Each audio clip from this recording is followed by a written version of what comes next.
آنکھیں بند کرتا ہوں، میں آنکھیں بند کرتا ہوں، مدینہ سبحان اللہ سبحان اللہ۔ میں آنکھیں بند کرتا ہوں، مدینہ دیکھ لیتا ہوں، کہ مجھے جب دیکھنا ہوتا ہے دنیا میں ہنسی انسان، مجھے جب دیکھنا ہوتا ہے دنیا میں ہنسی انسان، کہ مجھے جب دیکھنا ہوتا ہے دنیا میں ہنسی انسان، مجھے جب دیکھنا ہوتا ہے دنیا میں ہنسی انسان، تو جا کر میں کسی حافظ کا سینہ درود پاک سے ہر ایک خزینہ دیکھ لیتا ہوں، کہ غریبی جب ستاتی ہے کسی بھی موڑ پر ہم کو، غریبی جب ستاتی ہے کسی بھی موڑ پر ہم کو، کہ غریبی جب ستاتی ہے کسی بھی موڑ پر ہم کو، غریبی جب ستاتی ہے کسی بھی موڑ پر ہم کو، تو شہنشاہ دو عالم کا میں جینا دیکھ لیتا ہوں، شہنشاہ دو عالم کا میں جینا دیکھ لیتا ہوں، میں آنکھیں بند کرتا ہوں، مدینہ دیکھ لیتا ہوں، کفار مشرکین کی، کہ کفار مشرکین کی دستار گر گئے، کفار مشرکین کی، کہ کفار مشرکین کی دستار گر گئی، کہ کفار مشرکین کی دستار گر گئی، آئے نبی تو کفر کی، آئے نبی تو کفر کی دیوار گر گئی، آئے نبی تو کفر کی، کہ میرے رسول پاک کے، میرے رسول پاک کے چہرے کو دیکھ کر، میرے رسول پاک کے، کہ میرے رسول پاک کے چہرے کو دیکھ کر، کہ میرے رسول پاک کے چہرے کو دیکھ کر، حضرت عمر کے ہاتھ سے تلوار گر گئی، حضرت عمر کے ہاتھ سے تلوار گر گئی. ارشاد ہو.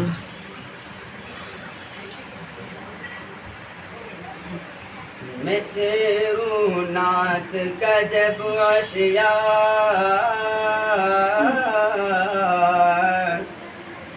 میں چھیڑوں نعت کا جب اشیاء، تو جھومے سارے در و دیوار. کہو سبحان اللہ، کہو سبحان اللہ. میں بھیجوں جب بھی ان پہ سلام، تو آتا ہے رحمت کا پیام. کہو سبحان اللہ، کہو سبحان اللہ. کہ اللہ کے بندے اللہ کے دربار کی جانب آنے لگے، سرکار کی آمد کے صدقے سب راہ ہدایت پانے لگے. جو دیکھا یہ منظر شیطان، ہوا وہ صدمے سے ہلکان. کہو سبحان اللہ، کہو سبحان اللہ. یہ جس خدا کی رحمت ہے ہر فرد بشر کو بتلایا، کہ جس خدا کی رحمت ہے ہر فرد بشر کو بتلایا. ناخواہ وحش قبیلوں کو جینے کا سلیقہ سکھلایا. جو کلتے نادار و محتاج، جو کلتے نادار و محتاج، ہوا پھر ان کا جہاں پر راج. کہو سبحان اللہ، کہو سبحان اللہ.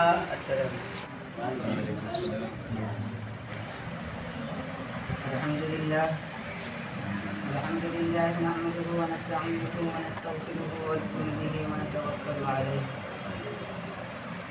ونعوذ بالله من شرور أنفسنا ومن سيئات أعمالنا. من يهده الله فلا مضل له ومن يضلله فلا هادي له. ونشهد أن لا إله إلا الله وحده لا شريك له. صل على سيد الرسل وخاتم الأنبياء المبعوث إلى كافة الناس بشيرا ونذيرا وداعيا إلى الله بإذنه وسراجا منيرا. فقد قال الله تبارك وتعالى في القرآن المجيد والفرقان الحميد: أعوذ بالله من الشيطان الرجيم. بسم الله الرحمن الرحيم. إن الله لا يغير ما بقوم حتى يغيروا ما بأنفسهم، وإذا أراد الله بقوم سوءا فلا مرد له وما لهم من دونه من وال. قال الله تبارك وتعالى في القرآن المجيد والفرقان الحميد: ومن الناس من يشتري لهو الحديث ليضل عن سبيل الله بغير علم ويتخذها هزوا أولئك لهم عذاب مهين. وقال النبي صلى الله عليه وسلم: إنما بعثت بكسر المزامير، أو كما قال عليه الصلاة والسلام.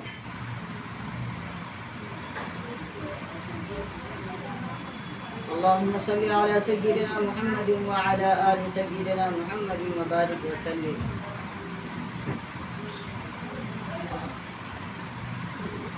اگر حق بات کہتا ہوں تو مذاق الفت کا جاتا ہے،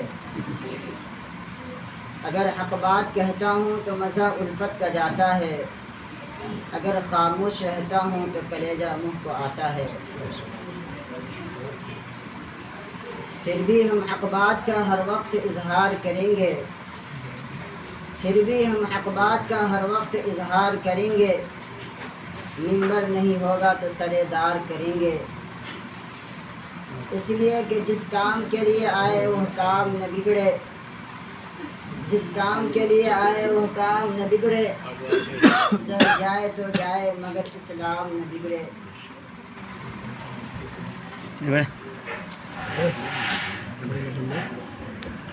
میرے محترم بزرگوں اور دوستوں اور عزیز ساتھیوں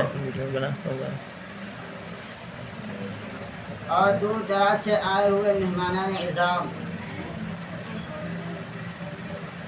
میں نے ابھی قرآن کریم کی آیتیں تلاوت کی ہے۔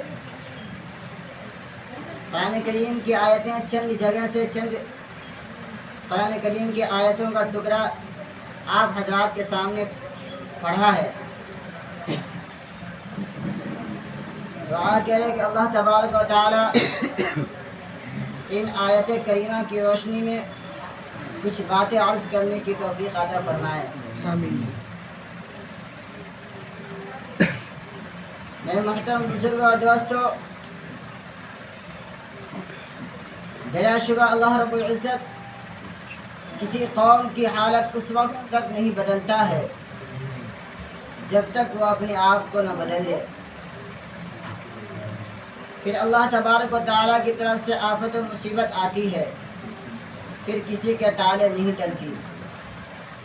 اللہ تبارک و تعالیٰ اپنی نگہبانی اور مہربانی سے جو ہمیشہ اس کی طرف سے بندوں پر ہوتی رہتی ہے، اللہ تبارک و تعالیٰ کسی قوم کو اس وقت تک محروم نہیں کرتا ہے جب تک کہ وہ اپنی روش اللہ کے ساتھ نہ بدلے، جب تک کہ وہ اپنا طور طریقہ اللہ تبارک و تعالیٰ کے ساتھ اختیار نہ کر لے۔ اور جب کوئی قوم اپنی روش خود بدل لیتی ہے تو پھر اللہ تبارک و تعالیٰ کی طرف سے آفت و مصیبت آتی ہے، پھر کسی کے ٹالے نہیں ٹلتی۔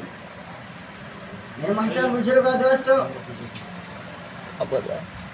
جب تک مسلمان خدا کے قانون کے مطابق چلتے رہے اور اپنے آپ کو خدا تعالیٰ کے حکم کے تابع کر رکھا تھا، اس وقت تک مسلمانوں کا عروج تھا۔ مسلمان ایک فاتح قوم کہلایا کرتی تھی، مسلمانوں کا دبدبہ چہار و دنگ عالم میں گونج رہا تھا۔ مسلمان ایک فاتح قوم کہلایا کرتی تھی، لیکن جب سے مسلمان عیش و عشرت اور خواہشات نفسانی کی پیروی کا سلسلہ شروع مسلمانوں کے اندر پایا جانے لگا، مسلمانوں کے اندر طرح طرح کی بیماریاں آنے لگی، آیت مذکورہ کا پس منظر سامنے آنے لگا۔ ایک اللہ کے نبی صلی اللہ علیہ وسلم کی حدیث ہے کہ عن علی بن ابی طالب رضی اللہ تعالی عنہ قال قال رسول اللہ صلی اللہ علیہ وسلم يوشك أن يأتي على الناس زمان لا يبقى من القرآن إلا اسمه ولا يبقى من القرآن إلا رسمه مساجد ومعامرة وهي خراب من الهدى أو كما قال عليه الصلاة والسلام۔ کہ حضرت علی رضی اللہ تعالی عنہ سے مروی ہے کہ وہ فرماتے ہیں کہ اللہ کے نبی صلی اللہ علیہ وسلم نے فرمایا کہ عن قریب لوگوں پر ایک ایسا زمانہ آنے والا ہے، عن قریب مسلمانوں پر ایک ایسا زمانہ آنے والا ہے کہ جس میں صرف اور صرف مسلمان کے نام باقی رہ جائیں گے، یعنی اس کا ایمان اس سے ختم ہو جائے گا اور قرآن کریم کے صرف اور صرف حروف باقی رہ جائیں گے، اس پر کوئی عمل نہ رہے گا۔ اور پھر فرمایا کہ مسجدیں خوب عمدہ بنیں گی، حالانکہ وہ ہدایت اور نمازیوں سے ویران رہیں گی۔ میرے محترم بزرگوں دوستو، اللہ کے نبی صلی اللہ علیہ وسلم نے امت کے سامنے 3 قسم کی پیشن گوئیاں فرمائی ہے۔ پہلی پیشن گوئیاں فرمائی کہ لا يبقى من الاسلام الا رسمه، کہ مسلمانوں کے دلوں سے ایمان کا اثر بالکل باقی نہیں رہے گا، مسلمان اپنے آپ کو صرف مسلمان تصور کر کے رہ جائے گا۔ میرے محترم بزرگوں دوستو، مسلمانوں کے اندر اسلامی حدود و قیود، اسلامی ذمہ داری اسلامی قوانین کا کوئی پاس و لحاظ نہ رہے گا اور مسلمان غیروں کے طریقے کو اپناتے چلے جائیں گے۔ میرے محترم بزرگ و دوستو، جیسا کہ انبیاء کرام علیہ السلام نے کہ نبی اکرم صلی اللہ علیہ وسلم نے ہمیں اسی کا درس دیا ہے، کیا صحابہ کرام رضوان اللہ علیہم اجمعین نے اسی کا سبق پڑھا ہے، کیا ائمہ اربعہ نے اسی کا درس دیا ہے، کیا محققین و مفکرین نے اسی کی تعلیم و تربیت دی ہے۔ سب نے ایک خدا کی عبادت کرنے کی ترغیب کی ہے، سب نے مسجد حقیقی کے بارگاہ میں سجدہ ریز ہونے کا حکم دیا ہے، سب نے قرآن کے حکام کو بجا لانے کی ترغیب کی ہے۔ میرے محترم بزرگ و دوستو، اس لیے اللہ کے نبی صلی اللہ علیہ وسلم نے فرمایا کہ مسلمان صرف اور صرف نام کے باقی رہ جائیں گے۔ جیسا کہ یہودیوں نے یہ سمجھا کہ ہماری ایک قوم ہے جس کا نام یہودیت ہے، ایسے ہی سکھوں نے یہ سمجھا کہ ہماری ایک قوم ہے جس کا نام سکھ ہے، ایسے ہی برہمنوں نے یہ سمجھا کہ ہماری ایک قوم ہے جس کا نام برہمن ہے، ایسے ہی ہریجنوں نے یہ سمجھا کہ ہماری ایک قوم ہے جس کا نام ہریجن ہے، ایسے ہی ٹھاکروں نے یہ سمجھا کہ ہماری ایک قوم ہے جس کا نام ٹھاکر ہے۔ میرے محترم بزرگ و دوستو، ایسے ہی مسلمانوں نے اپنے آپ کو یہ تصور کر لیا، ایسے ہی مسلمانوں نے اپنے آپ کو یہ سمجھ کر بیٹھ گیا کہ ہم صرف اور صرف ایک مسلمان قوم ہیں۔ میرے محترم بزرگ و دوستو، مسلمانوں سے اسلامی ذمہ داری کیا حدود و قیود رکھتا ہے، مسلمان اس کی کوئی فکر نہیں کرتا۔ میرے محترم بزرگ و دوستو، دوسری آیت جو میں قرآن کریم کی تلاوت کی ہے آپ حضرات کے سامنے، اس کی روشنی میں کچھ باتیں کہہ کر میں اپنی بات کو ختم کروں گا کہ جس طرح ہر انسان کی زندگی بچپن سے جوانی اور جوانی سے بڑھاپے کی طرف رواں دواں نظر آ رہی ہے، ٹھیک اسی طرح زمانہ بھی سمندر ندی نالے کے پانی کی طرح باہم رواں دواں نظر آ رہا ہے، لیکن ہر زمانہ اپنے ساتھ نئے نئے حالات، نئی نئی ایجادات لے کر سامنے آتا ہے۔ آج مختلف سائنسی ایجادات نے پوری دنیا کے انسانوں کو ایک دوسرے سے بالکل قریب کر دیا ہے۔ آج کے اس دور میں مشینی اور سائنسی ایجادات نے پوری دنیا کے انسان کو بالکل ایک دوسرے سے بالکل قریب کر دیا ہے۔ آج دنیا اپنی تمام تر وسعت و کشادگی کے باوجود ایک دوسرے سے بالکل سمٹتی ہوئی نظر آ رہی ہے۔ آج کے انسان نے زمین سے آگے بڑھ کر چاند ستاروں پر کمندیں ڈالنی شروع کر دی، سمندر کی تہ میں ڈول ڈال کر اس کو چھاننے کی کوششیں تیز کر دی ہے۔ الغرض اس زمانے میں سائنس نے ایسے حیرت انگیز کارنامے انجام دیے ہیں اور ایسی متحیر العقول چیزیں تیار کی ہیں جن کو دیکھ کر عقل انسانی دنگ رہ جاتی ہے۔ میرے دوستو، حقیقت تو یہ ہے کہ جہاں ان نئی نئی ایجادات نے انسان کو بام عروج تک پہنچایا ہے اور راحت و آسائش کے جو بہتر سے بہتر طریقے مہیا کیے ہیں، وہیں اس نے نہ صرف انسان کو سست و کاہل جسمانی اور نفسانی امراض میں بھی مبتلا کیا ہے، بلکہ انسان کو اس نے ایسے بہت سے تباہ کن نقصانات بھی پہنچائے ہیں۔ اس لیے میرے دوستو، ہر نئی ایجاد کو اپنے سینے سے لگانے کے بجائے شریعت کی کسوٹی پر اس کو پرکھنا ضروری ہے۔ یاد رکھیے، اسلام ایک فکری مذہب ہے، مگر اسلام کسی بھی چیز پر نئی اور جدید ہونے کے اعتبار سے پابندی عائد نہیں کرتا ہے۔ اللہ تبارک و تعالیٰ نے اس کائنات میں کسی بھی چیز کو غلط اور برا پیدا نہیں کیا ہے، مگر اس کو غلط استعمال کرنا یہ غلط ہے۔ مثال کے طور پر زبان اچھی چیز ہے، مگر اس کے ذریعے جھوٹ بولنا، کسی کی غیبت کرنا، کسی پر تہمت لگانا، کسی کا دل دکھانا یہ غلط ہے۔ مثال کے طور پر ہاتھ اچھی چیز ہے، مگر اس کے ذریعے کسی پر ظلم کرنا، کسی کو ناحق مارنا، کسی کا زبردستی مال چھیننا، کسی کے راستے میں کانٹے بچھانا یہ غلط ہے۔ مال و دولت اچھی چیز ہے، مگر اس کو غلط جگہ پر خرچ کرنا یہ غلط ہے۔ مثال کے طور پہ موبائل بھی ایک اچھی چیز ہے، مگر آج اس سے لوگوں کے دل و دماغ پر، لوگوں کے جذبات و خیالات پر، لوگوں کے مزاج و کردار پر اور لوگوں کے کیریکٹر پر کیا اثرات پڑ رہے ہیں۔ اس کے ذریعے ہمارے مسلمان نوجوان بچے اور بچیوں کے دل سے ایمانی طاقت کو کس طرح سے چھینا جا رہا ہے۔ ہمارے ایک ایک بچے اور بچیوں کے دل کے اندر سے اللہ اور اس کے رسول صلی اللہ علیہ وسلم کی محبت کو کس طرح سے نکالا جا رہا ہے، اس کی ہمیں اور آپ کو کوئی بھی فکر نہیں۔ میرے محترم بزرگوں دوستو، ہم یہ سمجھتے ہیں کہ یہ خالی ہیلو ہیلو ہے۔ یاد رکھیے، آج کوئی بھی چیز یورپ سے ایجاد ہو کر ہمارے پاس آ رہی ہے، چاہے وہ ٹی وی کی شکل میں ہو، چاہے وہ موبائل اور میوزک کی شکل میں ہو، اس کے پیچھے دشمنان اسلام کی ہمارے خلاف کوئی نہ کوئی منظم سازش ضرور ہوتی ہے۔ آج پوری دنیا کے سائنسدانوں کا ایک بڑا ٹولہ جو امریکہ میں بیٹھا ہوا ہے اور صرف اس بات پر محنت کر رہا ہے کہ آج مسلمانوں کے دلوں سے ان کے ایمانی طاقت کو کس طرح سے نکالا جائے۔ اس کے لیے آج کروڑوں ڈالر خرچ کیے جا رہے ہیں۔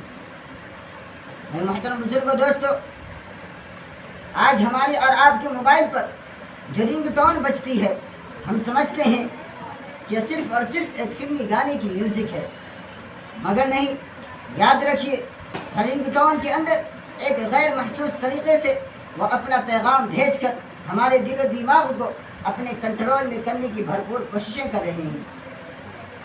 وہ ہم کو ہمارے دین سے بیزار کرنے، دین کی باتوں میں شک پیدا کرنے، ہمارے شہوت کو، ہمارے جذبات کو ابھار کر حیوانیت پر اتارنے کی انتھک محنتیں کر رہے ہیں۔ میرے محترم بزرگوں دوستو، اس کی واضح مثال آج کے ہمارے نوجوان بچے اور بچیوں کو دیکھ کر ہم اندازہ لگا سکتے ہیں کہ اس سے ان پر کیا اثر پڑ رہے ہیں۔ میرے محترم بزرگوں دوستو، جب سے یہ موبائل کا چلن عام ہوا ہے، تب سے ہمارے نوجوان بچے اور بچیاں دن بدن بے راہ روی، آزاد خیالی، آوارگی کا شکار ہوتے جا رہے ہیں۔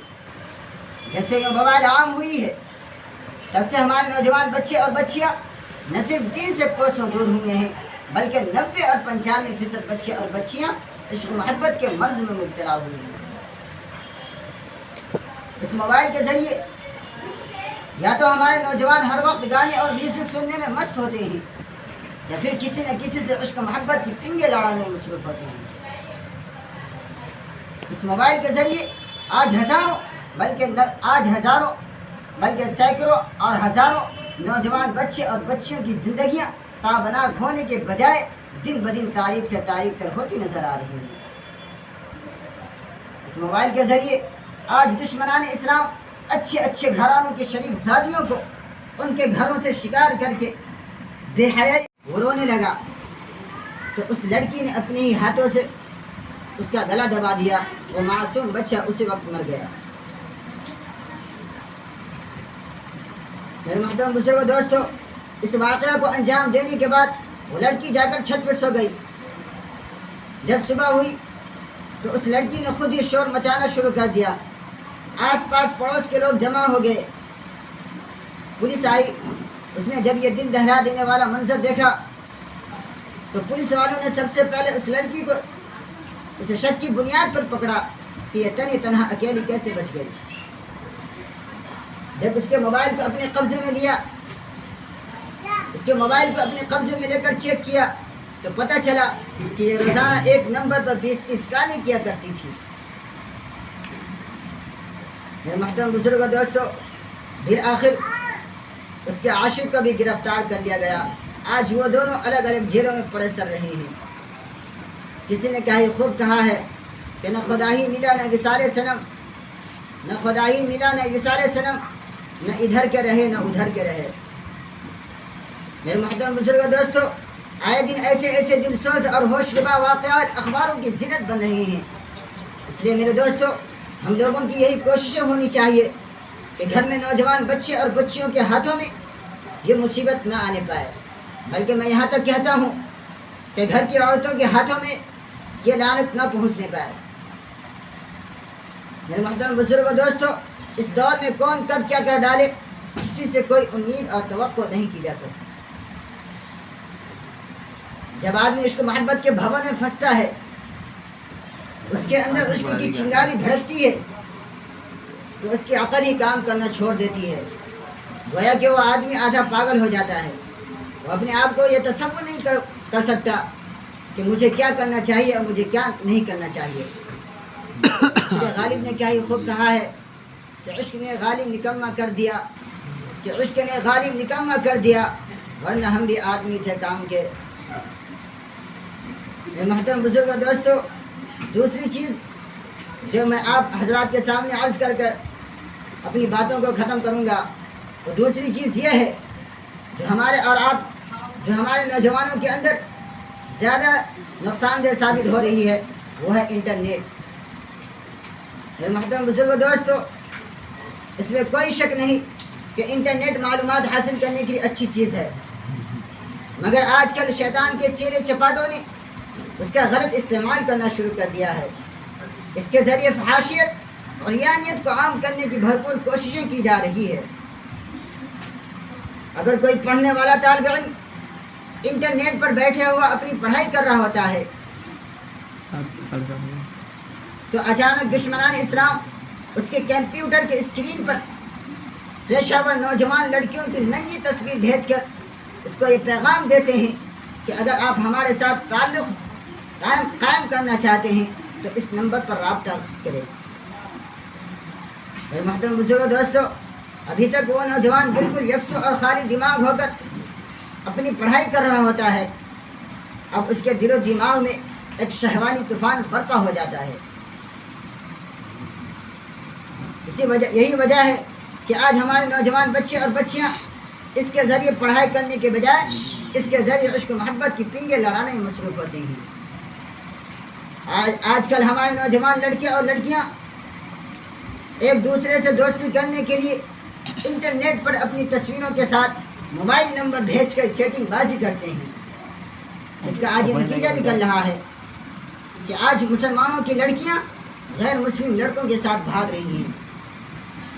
میرے محترم بزرگوں دوستو، اب یہ کہنا غلط نہ ہوگا کہ انٹرنیٹ در حقیقت انٹرنیٹ یعنی معلومات حاصل کرنے کے لیے انٹرنیٹ جال میں پھنسا بن چکا ہے۔ اس لیے میرے دوستو، دعا کرے کہ اللہ تبارک و تعالی ہم سب کو اس لعنت سے دور رہنے کی بھرپور بچنے کی دعا کرے کہ اللہ تبارک و تعالی ہم سب کو اس لعنت سے دور رہنے کی توفیق عطا فرمائے۔ اسی چند باتوں پر میں اپنی تقریر کو ختم کرتا ہوں۔ وآخر دعوانا الحمدللہ رب العالمین۔